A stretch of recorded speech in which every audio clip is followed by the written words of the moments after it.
আসসালামু আলাইকুম, আমি আরিফ মানিক অটোমোবাইলের পক্ষ থেকে আজকে আপনাদের জন্য নিয়ে আসছি টয়োটা এফ প্রিমিও 2019-এর মডেল, 22-এর রেজিস্ট্রেশন, অকটেন ড্রিভেন একটা গাড়ি। অকশন গ্রেড হচ্ছে 4.5। এইচএনএস অটোমোবাইলের থ্রুতে বাংলাদেশে আসছে এবং এটা জাপান এবং বাংলাদেশ মিলিয়ে মাত্র 22,700 কিলোমিটার চলছে। গাড়িটাতে একদম ফ্রন্ট সাইড থেকে শুরু করে রেয়ার প্রত্যেকটা জিনিস, প্রত্যেকটা গ্লাস যা দেখতে পাচ্ছেন অরিজিনাল আছে, প্রত্যেকটা জিনিস স্টক আছে আপনারা যদি দেখেন। এবং গাড়িটা হচ্ছে হোয়াইট পাল কালারের গাড়ি এবং অরিজিনাল কালারের একটা গাড়ি। কোনো অ্যাক্সিডেন্টাল হিস্ট্রি নাই, কোনো কুলাকাটা হয় নাই, কোনো স্ক্র্যাচ নাই। আপনারা শুধু নেবেন আর চালাবেন। অল পেপারস আপডেটেড, দেখতেই পাচ্ছেন।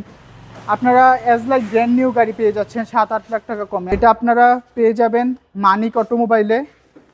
এটার আস্কিং প্রাইস আমরা চাচ্ছি 35,50,000 টাকা। 2019-এর মডেল, 22-এর রেজিস্ট্রেশন। আমাদের শোরুমের লোকেশন হচ্ছে 222 Tejgaon industrial area, Gulshan link road. আমাদের কন্ট্যাক্ট 01711588347, 01971588347। আসসালামু আলাইকুম, আল্লাহ হাফেজ।